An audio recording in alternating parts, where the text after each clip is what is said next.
time to get started. So welcome everyone. Welcome to ProCon or back to ProCon, the JCC Association conference for JCC professionals, and to this enrichment elective, cybersecurity and you navigating threats, navigating new threats to stay safe. If that wasn't the session you were intending to be in, now's your chance to gracefully exit and to head back to the conference platform and find the session you were looking for.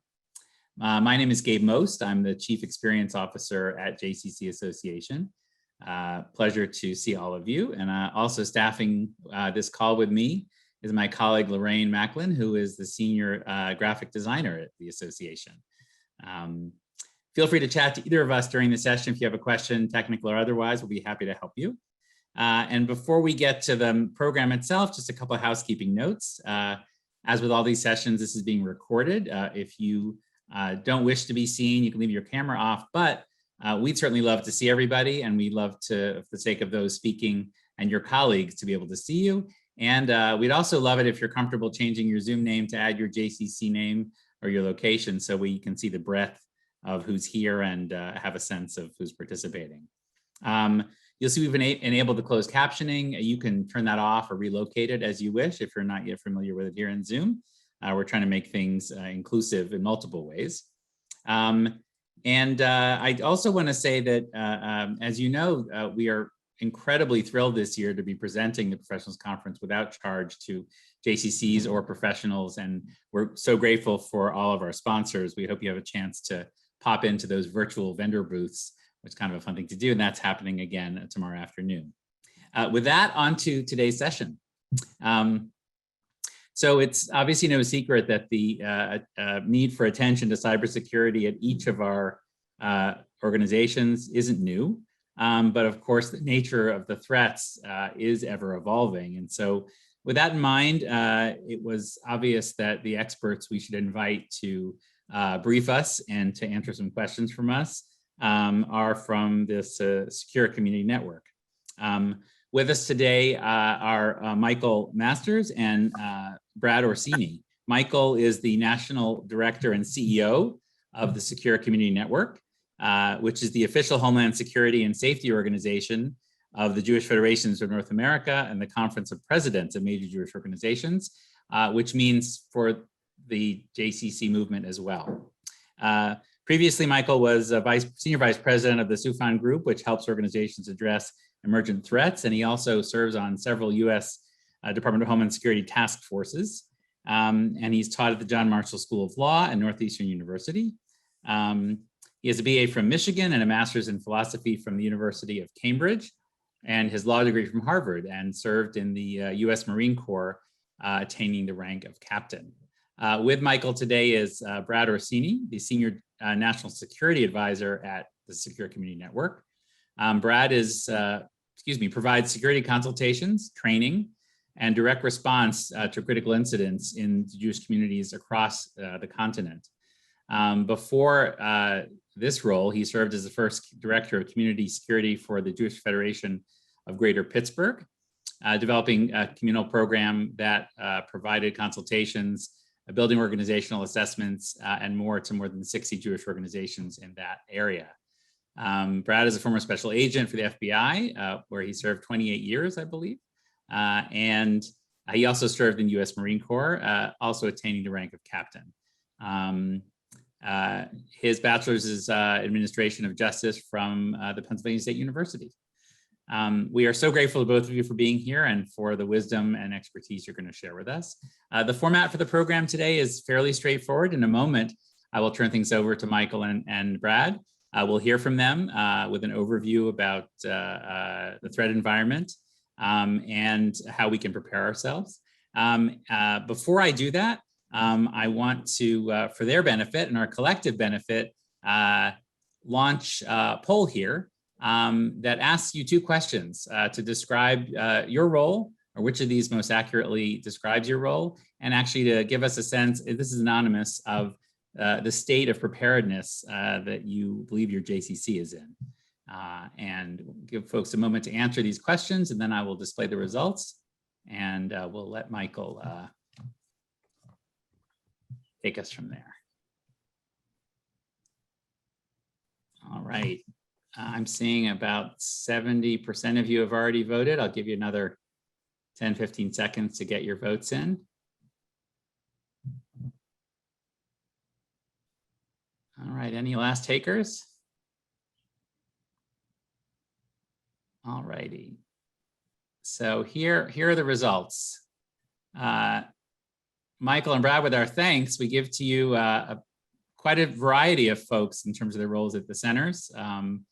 Lots of folks in finance and security, and these are sort of their primary role. And also, I would say a variety in terms of how they're feeling about the preparedness. So I think sounds to me like you're in the right place, everyone. And with that, I will turn things over to Michael and welcome you.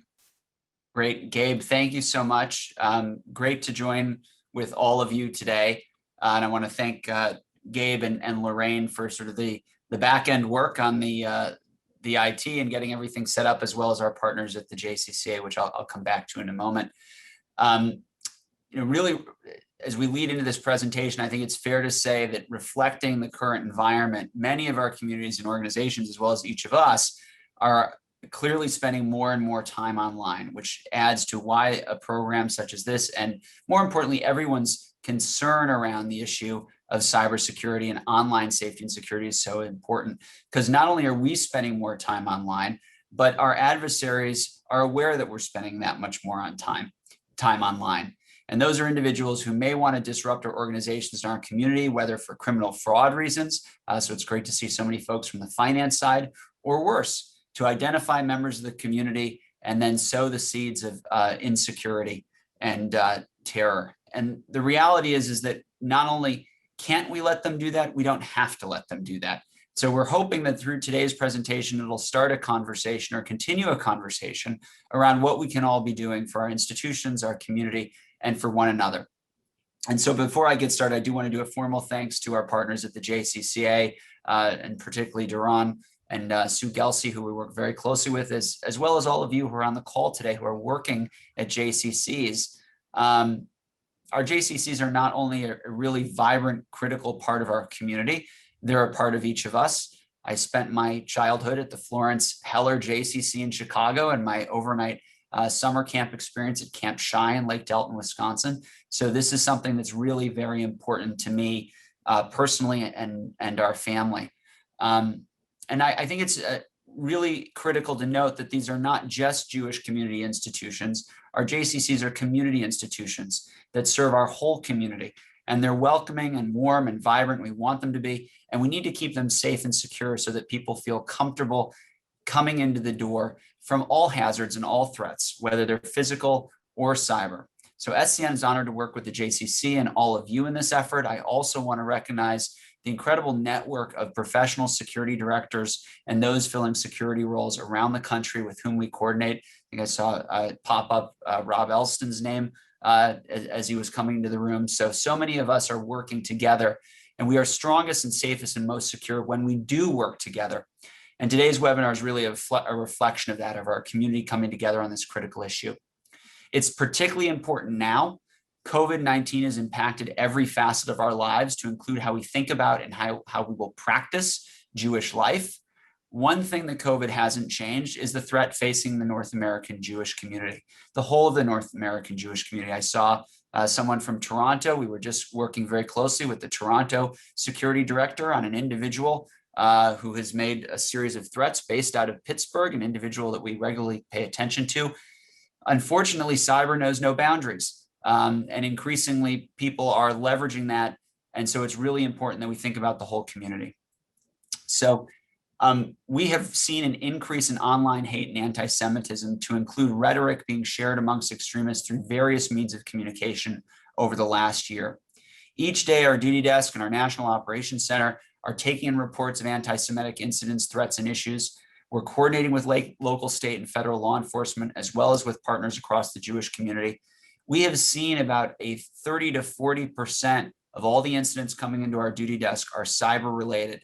So it's one thing I want to stress is, as you see those coming into your local community, please report those to not only law enforcement, but if you have a security liaison or professional Jewish security director, usually based out of the Federation, or to our duty desk if you do not. And Brad will share that information at the end of the presentation. It's really very critical that we identify these issues and we work to address them. This is something that we'll talk about a little bit later. When we first moved to the online space and Zoom bombing became very prevalent, a lot of what we did was socialize the issue with the community, but a fair amount of it was also working with the platform itself. So better reporting means that we're better positioned to address these issues as they come up. And we have seen this occur across the threat appear from individuals and organizations from across the ideological spectrum, from Islamist extremist organizations, foreign terrorist organizations, to domestic violent extremists, from individuals who support Al-Qaeda to white supremacists, and from the so-called Islamic State to QAnon. We face a complex and dynamic threat environment. Sometimes those are direct threats, but often, as you see on the slide, we're talking about lewd images that can result in event disruption, lack of comfort, and really a violation of our sacred space, our communal space, or in some instances, a violation of your personal space. And none of those spaces are necessarily safe unless we are proactive.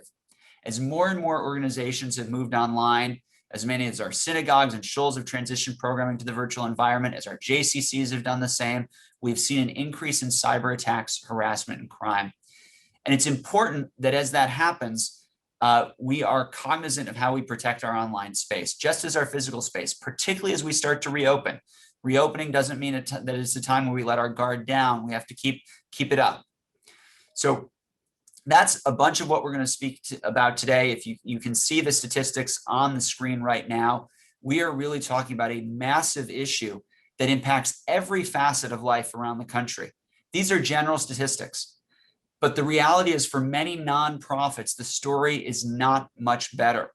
68.2% of respondents to a national recent poll denoted that they have no documented policies and procedures in place for when they get an attack.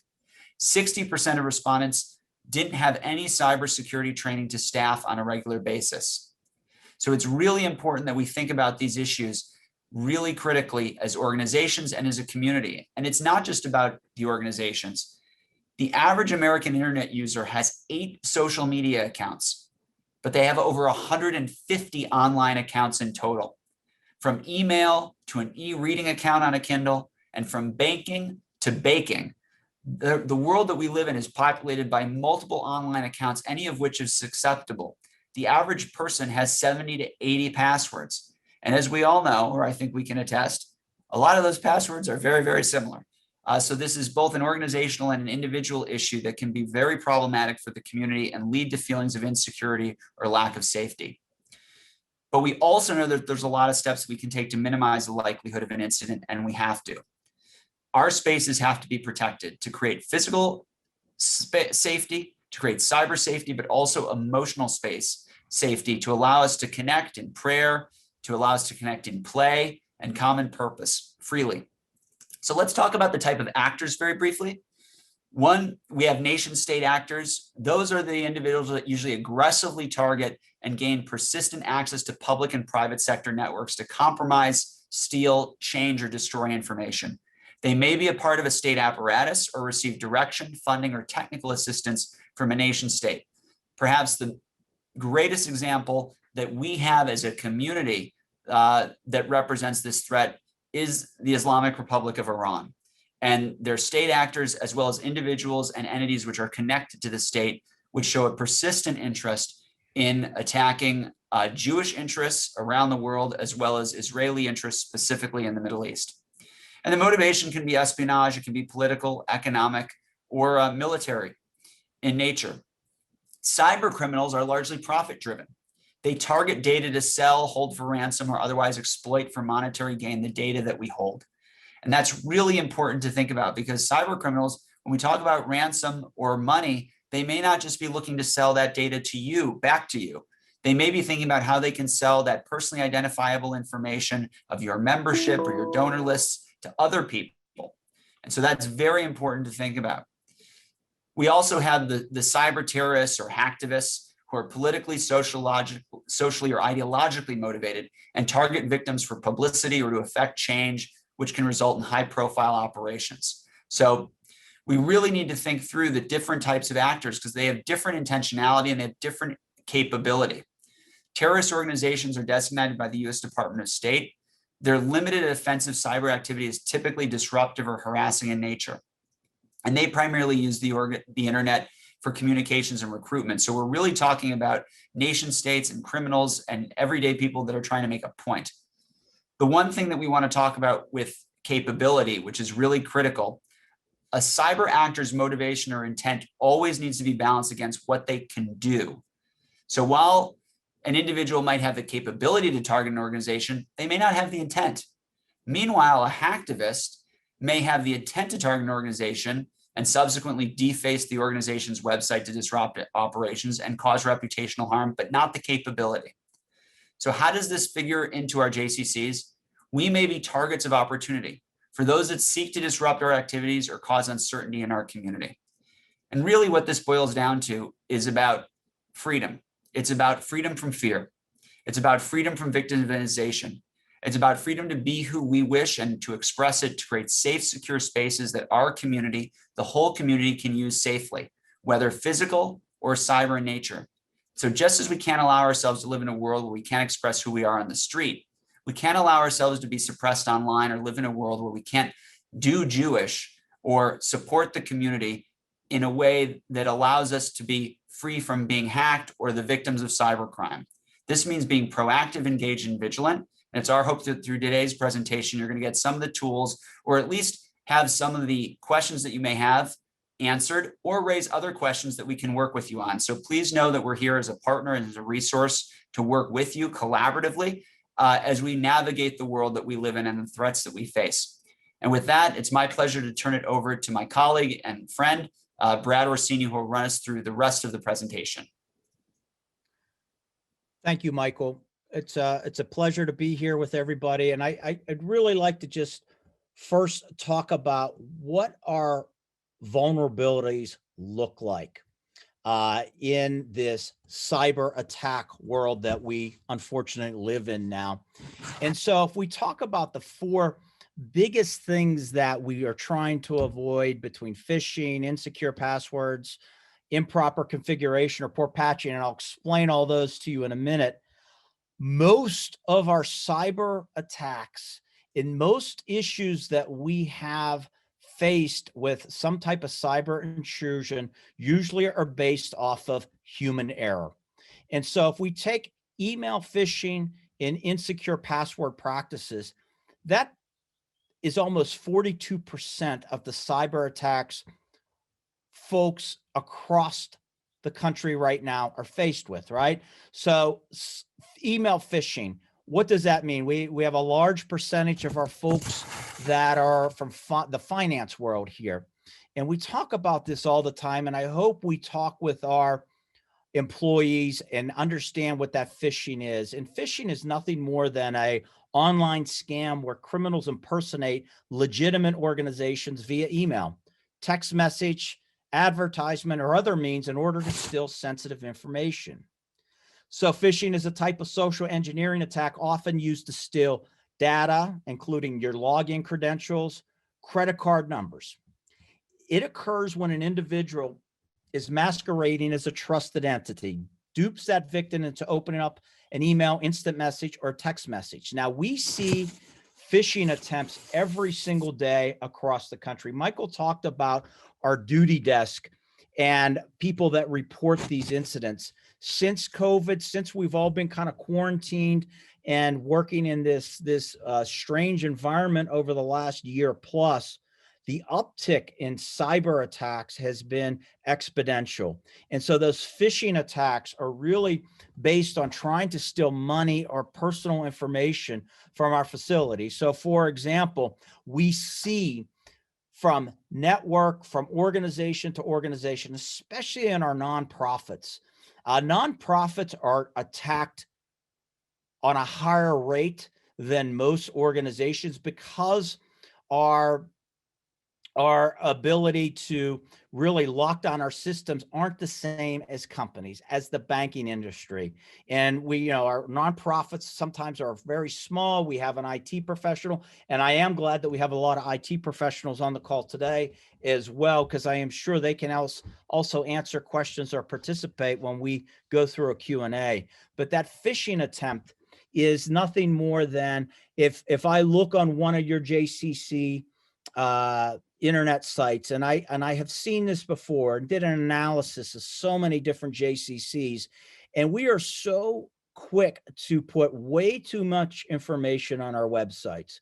We have our chief executive officer, we have our chief operation officer, but then when it gets down to that finance department, we really need to think through how we advertise who is really there. It's one thing to have our chief financial officer identified on our JCC website. It's a separate thing to have our bookkeeper, our accounts receivable with their pictures, and then with their email address. What is that? That is just a hacker's dream, so they can probe and send those emails to our whole accounting staff to hope in the hope of garnering some kind of information or money in the end. And we have seen organizations and Jewish communal organizations that have lost so much money over the last few years on these phishing attempts. So really important to understand what phishing is. It's more important that our entire staff knows what it is and how we can prevent it. That takes up 20% of our cyber intrusions and our cyber attacks. 22% are that insecure password protected area, right? Why is that so high? Michael talked about everybody has passwords. We'll drill down on this a little more, but it's common sense, right? Where are our passwords kept? How simplistic are our passwords? So organizationally, we really need to think through how we let people into our site. How do we do our emails? How can we get in there? Because, having that same password for everything, not having a long password or password phrase really makes a hacker's job that much easier. So if we take those first two top vulnerabilities, that's 42%. And the other two, default improper configuration and poor patching, is really more on our IT side, but it's also everybody's involved in that, right? And system configuration. What do I mean by that? That refers to our security measures that are implemented when building our network. And it's really how to prevent a penetration of our system. So when we talk about why this secure configuration is so important, organizations typically buy the software to protect our organizations, but manufacturers often set the default configurations of new software and device to be open and multifunctional as possible. That's how they sell these. And for an example, in the case of a router, this could be predetermined password, and people use those predetermined passwords for their network. Or in case of an operating system, it could be the applications that come pre-installed. It's easier and more convenient to start using new devices or software with these default configurations, but it's not always the most secure way. So by just simply accepting the default settings without reviewing them and creating it for your organization, we can actually allow hackers a more easier to gain access easier with unauthorized access in your community. So, we talk about system configuration and why it's so important. We go back to password authentication. I hope our organization, if you have a JCC where it's a members only section of our website, how do we prevent an attack, right? And how do we protect against that, what they're called brute force password guessing?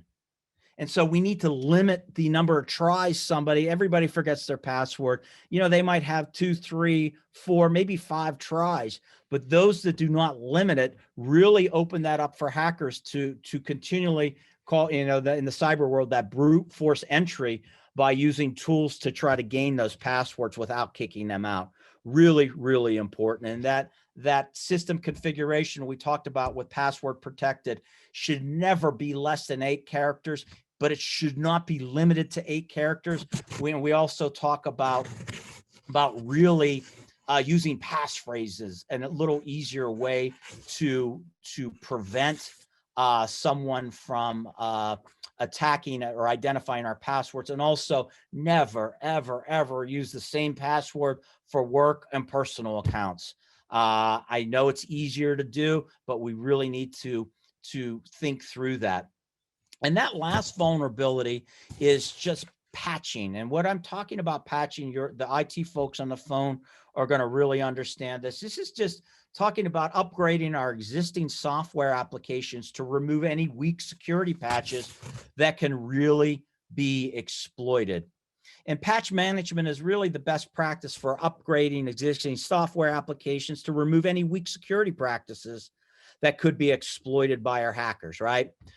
Patch management is not an easy practice, and most of the time organizations opt for patch management only after their systems are attacked. Michael talked about that before, right? Having that secure area, talking through those issues beforehand. And we want to, the better approach is to opt for patch management when the existing infrastructure is strong enough to ward off any cyber attack. And folks, that's really kind of those 4 top areas of vulnerability for us that we need to safeguard for. So what can you do? What can you do as an organization and also individually, right? We're going to go through a couple items that in a few minutes we'll put in the chat room where you'll have access to some of our documents, but to make it a little easier. But if we just talk about really some basic cybersecurity prevention tips. We hit on this a little bit. What is your online profile in our organization? Our JCCs all have that standard internet website that people can go into, but we also have Facebook accounts, we have Twitter accounts, and really, what do we have organizationally? And who's in control of our website? If you're a JCC that has a standalone IT department, that's great. That's who we think of is controlling our website. But our IT folks need everybody's participation in good cyber hygiene as well, right? And so who's monitoring our website? Are we looking on a routine basis? JCC in Hartford, who's looking at our website? Who's actually exploring and trying to figure out, who is in there? And it's really important to understand who's monitoring our website. We want to create those posting policies. So if we have social media accounts, are we letting anybody post on our social media accounts? Are we reviewing them? Organizationally, when you hire somebody, and we talk about this at Secure Community Network, what are your employees posting on their social media networks? Do you have that type of policy as well? This is not so much cybersecurity. This is just good management and understanding what information is out there. So what kind of policies do you have for your employees as well? So that's really important. Who has the ability to get into our system? So if we have a JCC employee who has been terminated or who has left or has retired, do they still have the ability to go into that system? So are we actually scrubbing our sites to get rid of those users that no longer have a real need to be in our system? Really important. Michael talked about this Zoom bombing right at the beginning, and we're not going to spend a lot of time on that, but we know when we were in the beginning of the pandemic, we just started working our workforce over internet platforms. What did we have at the beginning? We had so many of these new Zoom bombings, but Zoom and other online platforms have really put in great security measures to help prevent that.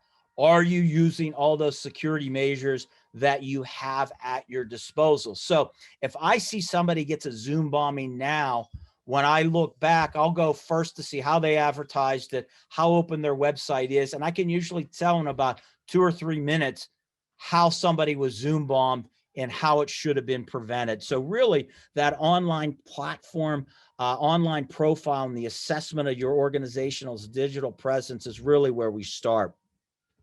So if we move to the second one, that limiting our public content for special events and unrestricted access. This kind of really goes hand in hand with what I just talked about with the Zoom bombings. How are we advertising one of our programmings? You know, at the beginning, people were putting Zoom links right on there for the public to see. We really got to manage that. How do we register for these events like today? You had to go through a registration process. Who's vetting that? We have two folks on today from JCC that are actually monitoring how we get in and out of one of these events. If you're not doing that, that's how we get attacked. And so now when we think about live streaming, we had a lot of issues over the high holidays. We did a whole webinar on safety and security on online streaming of our events. You know, we had our rabbis in their homes online, online performing services. They're in a sanctuary all by themselves. How are we monitoring this event? How are we trying to prevent some kind of cyber intrusion there as well? And also a safety issue, right? Especially if we're in somebody's home doing this. Something that we really got to kind of grab hold of, and why we need to register, why we need to vet when we have one of these events. And again, and I said this at the beginning, I think it's really important to have a separate online on your website, having that patron only. Our JCC members have their site where it's password protected to go in. Will save us a lot of problems at the end. We talked already about that, creating a strong password and passphrases, especially for our finance folks. You know, do we have two-factor authentication when we are sending out money, when we're trying to figure out, do we know, are we writing that check? Who's authorizing that? We really need to consider all this multi-factor authentication as we are really moving towards this online platform for everything, for donations, for webinars, for general meetings. And of course, we always avoid sharing our passwords. Nobody should know our passwords except, you know, our immediate family members, the people that if something happens to you, how do you get into your accounts? Storing your passwords. Where do you store them? Do you use one of these online sites? Some of them are very good, you know, some of them may not be as good. So we need to be careful when we store them. And always, and this is common sense, folks, avoid reusing passwords. I know people might change a letter, might change a number, and just change that. And how do we assess whether or not that's a strong enough password? Really just authenticating that password for our users and our organization will keep us safe. Secure your computer. This goes without saying, right? We don't leave our computer open.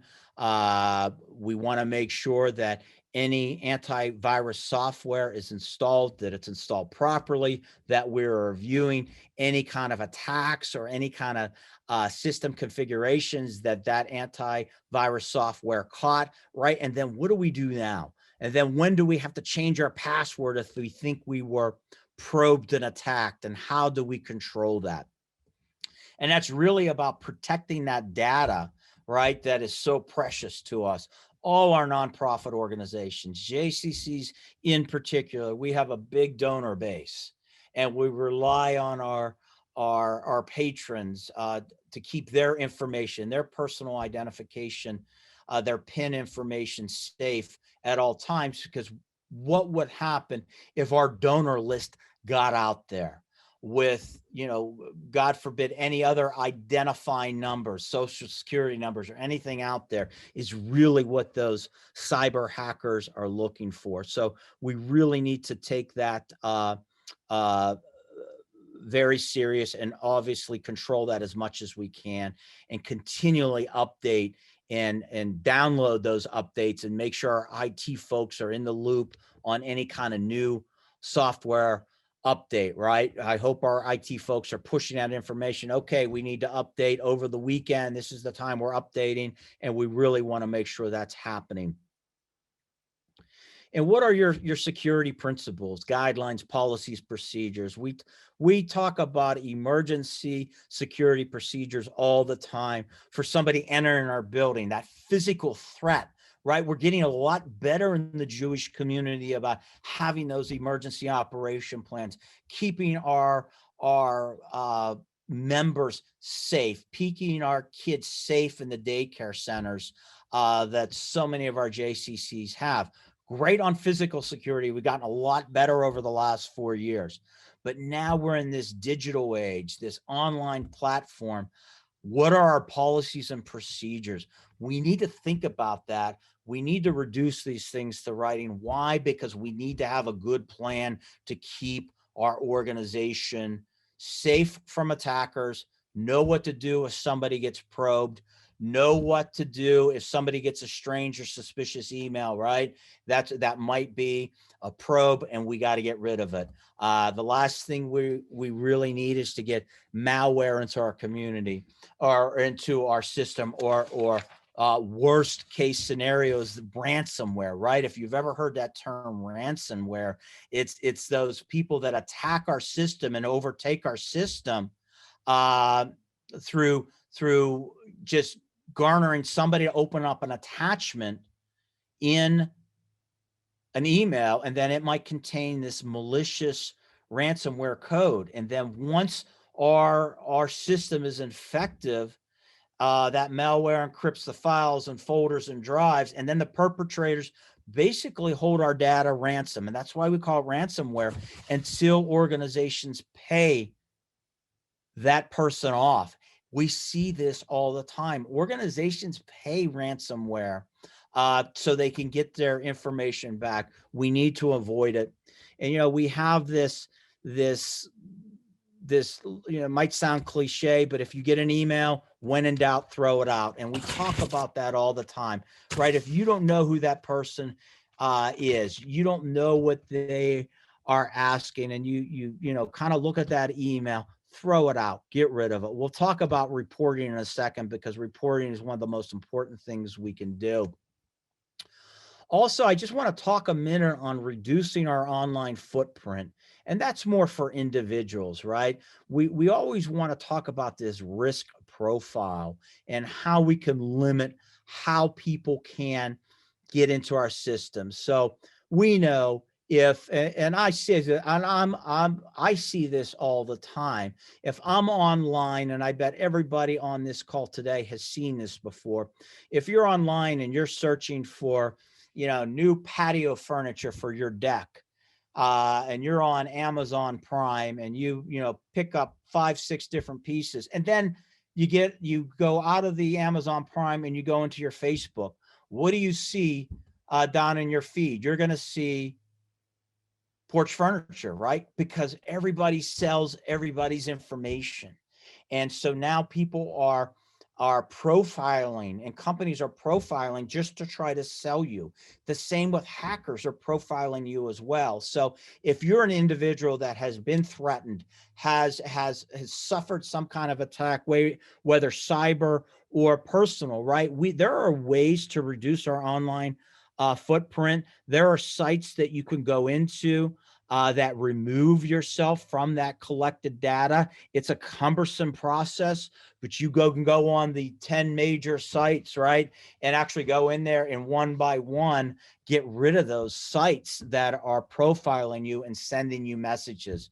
Really important if we're a higher profile person that might have been threatened in the past. So I want you to understand that there are systems out there, and we are happy to help you go through that as well on reducing your online footprint. And also, and I always talk about avoiding that Facebook challenge. And what do I mean by that? And we really saw an uptick in COVID. And one of the best examples I have, because it was a hacker's dream, was last May, when we were all shuttered, and a lot of our facilities, to include our JCCs, were closed, right? We were closed for a long time until we opened back up our daycare center, then our gym facilities, and then all our other facilities. But on Facebook, you would see this challenge. Hey, I want you to help all the 2020 high school graduates out. And I want you to post a picture of your yearbook picture along with the high school and the town that you were at or graduated from. And people did that left and right. And holy cow, I would think when I saw that is a hacker's dream. And probably a month later, there was an advisory out, stop that, right? Because why? We now gave a picture of an individual. We told the world their age because we told them what year they graduated high school, what high school they went. And so we're identifying people. And again, that's that hacker's dream. And if I go back to our websites and how much information we have on there, I encourage you all at the end of this call or whenever you have time, look at your own JCC website and see if you can find gaps and vulnerabilities in your website. See if you can find, and I challenge you all to do this, see if you find pictures and email address of your entire financial department. See if you can see the biographies of some of your executive management to tell the world exactly what town they live in, right? All these safety concerns that we don't want to put out there. Again, the Jewish community, we're open, we're welcoming. We will never change that, but we need to be secure. And so little things like that, I challenge you all to look at your websites. And at the end of this, I am happy to have anybody Gabe put my email address in there. If you have concerns with your JCC, we are very happy to talk to any individual JCC. 6-8 months ago, we did JCC office hours where we got folks on 15-minute increments, and we really just talked about security issues at all the JCCs. We're happy to do it with your cyber platforms as well. So. Brad, I heard my name. I just want to call attention to time, just in case we have some questions. Give you sort of a few minute warning so we can open up if people have comments or questions. Yes, sir. And I am just about done. Everybody at the end of this will have my email address. I don't think we need to talk about Zoom bombing incidents anymore. And I don't know why this slide has changed. So what I'm going to do is just stop sharing right now and kind of open it up for questions as well. But we are going to have the ability, everything we just talked about today, we are going to give you a cyber checklist.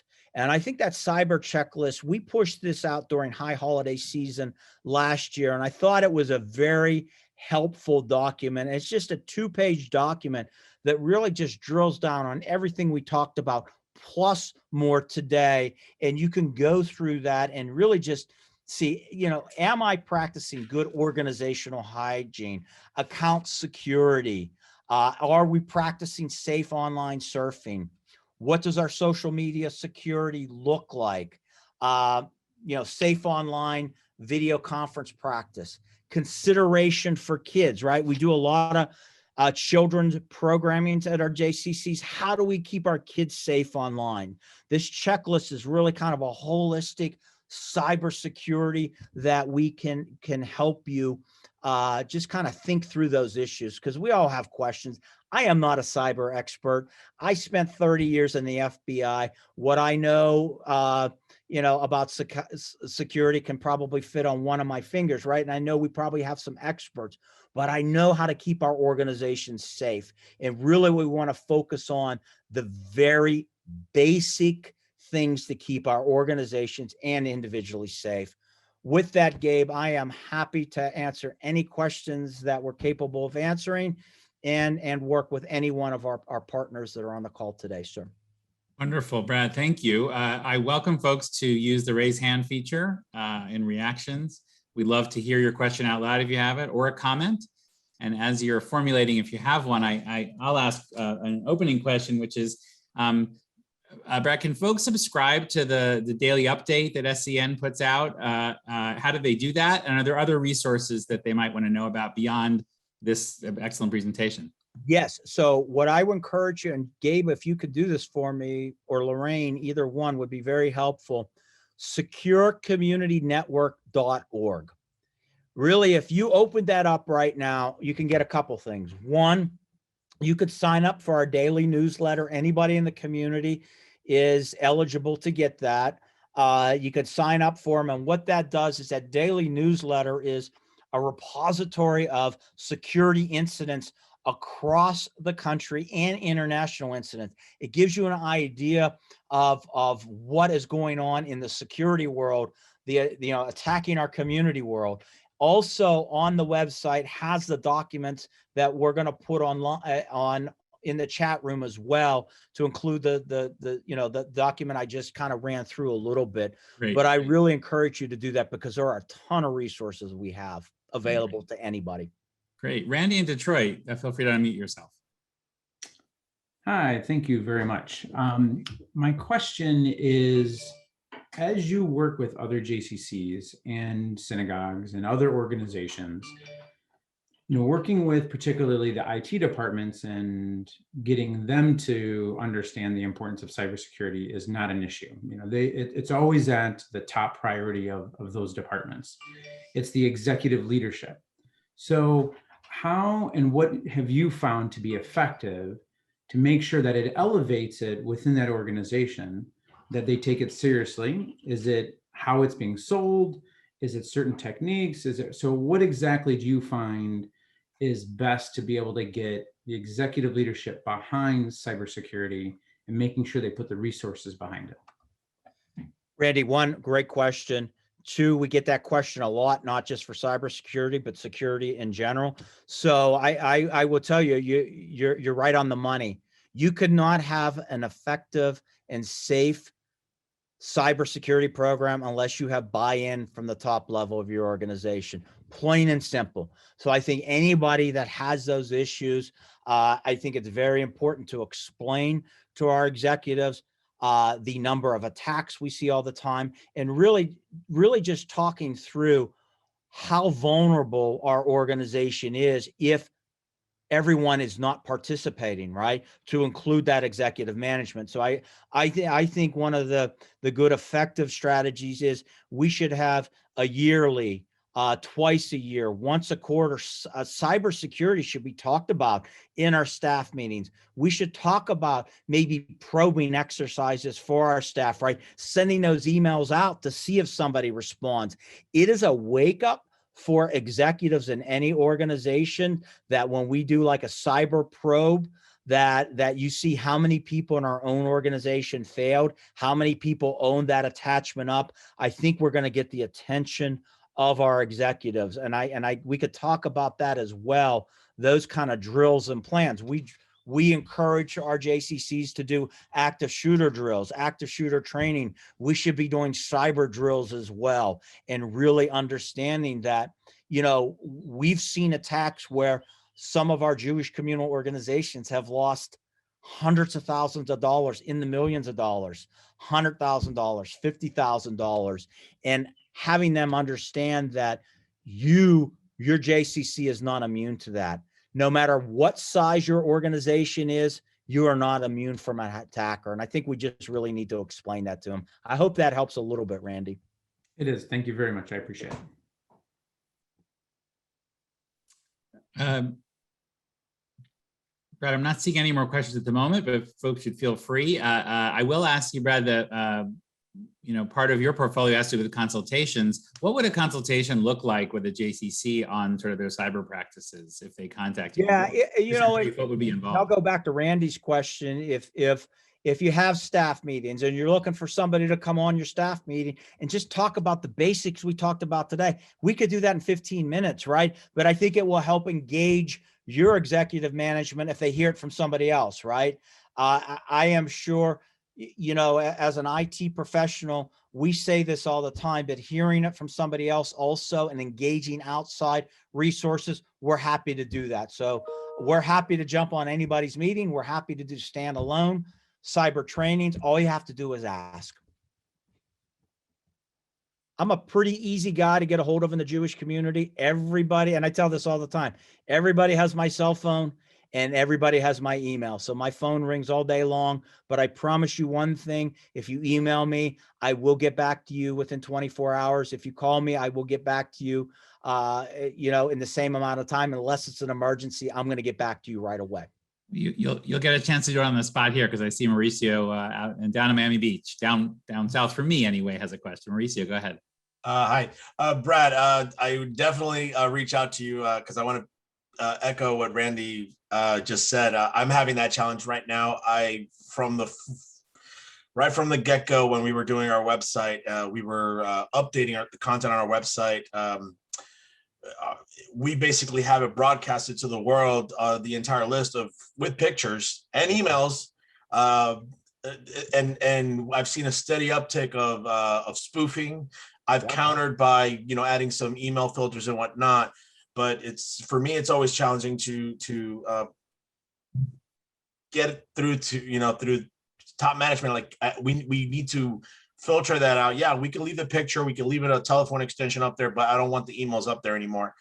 I need you to on one of our future meetings if I can reach out to you, you can chime in and basically back me up on this. Yeah. So Maurice, what I will do for you, yes. And we will also link you with Stephanie Villegas, who's the security director in Miami. If you haven't met her, you need to meet her. She's a retired FBI agent from the Miami office. We could do it together. I could do it myself. She could do it. We will help you out. Not a problem, sir. Awesome. Thank you so much. Yes, sir. Thanks, Mauricio. Let's see if we can squeeze in, could be our final question from Jim in Hartford. Go ahead. Hi. I just wanted to share that a couple of months ago, I had a one-on-one with Brad about this topic of enrolling executives. And from that discussion, I went to the CFO's, our personal website, found her photo and some information, then went to Facebook.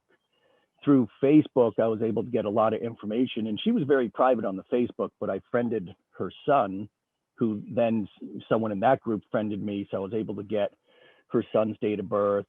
So just from her Facebook, I sent her a fake email, or in the presentation, of her son's Boy Scout troop using that logo, and then saw that she also donated a lot to cancer research, and asked her, would you open this email? It was basically, a troop leader saying, hey, we're doing a fundraiser. I know your boys aren't part of the Cub Scouts anymore, but this is also personal to you. And that sold it right away. So that was a tactic that Brad had shared to essentially make it a little bit personal. And everyone in that room was very silent. So. And Jim, the good news for you guys is we just entered into an agreement with Hartford. We're going to have the first communal security director in Hartford, hopefully with reporting on duty here in within the next month. So you'll have another resource that I think will be very helpful in Hartford as well, sir. Thank you, Jim. Actually, we have a couple more questions. Keith in Tenafly, New Jersey has a question. You can unmute yourself, Keith. All right, I mean, this has been great, and I have a number of questions. I'm not sure if this is the right forum to ask all of them. I bet it's been, a lot of things are going through my head as far as our vulnerabilities at our JCC. It's been something that I've thought about over,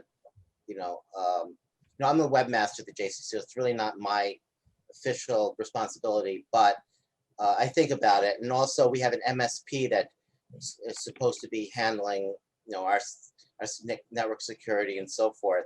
But I think this has spurred up a lot of thoughts, and one of the questions I have is, we are still running Windows 7 on our computers because we were going to move. Yeah, I know. I saw Mauricio's face. We were going to move to Windows 10 prior to the pandemic, but I kind of shifted everything. We were really on the cusp of updating, getting a refresh on our PCs and doing that. How big a vulnerability is that? Not updating? Now, how big is a vulnerability that we're still running Windows 7 and not 10? Well, I will preface this with cybersecurity is not my primary expertise, but as long as you have the tools attached to Windows 7, that you have the software and that it's updated. I'm more concerned about that than actually running Windows 7. I am I mean, the surprised. thing is that Microsoft stopped patching it. Then I think you're probably more vulnerable then. Yes. Right, I right. think And you this get the is, vulnerability. You have one more, and then we have one more behind you after that. and then, okay,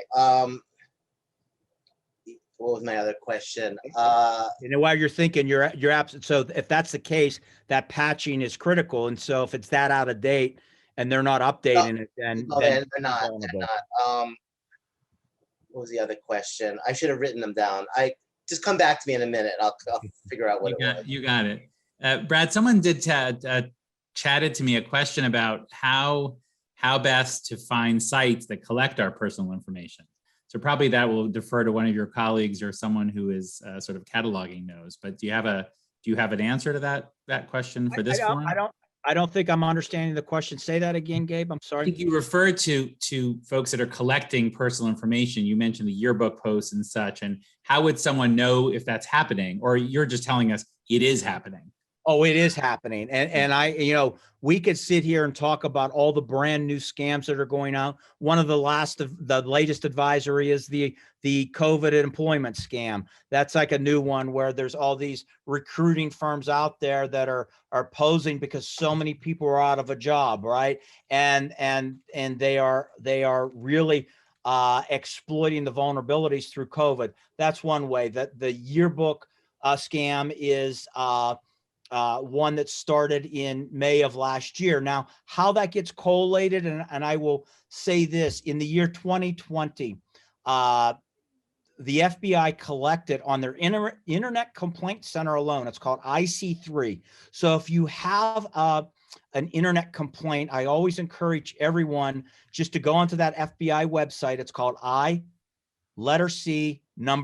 IC3, and you can actually just Google that, and you can actually put the information on your cyber attack, your cyber intrusion, whether it's a phishing scheme. Mauricio, if you identified that phishing scheme in Miami, you could send it right there, and that's who collects that information. So it's usually either Homeland Security, FBI. FBI focuses on criminal investigations, so there was close to 1 million complaints sent to that Internet Complaint Center in 2020 alone.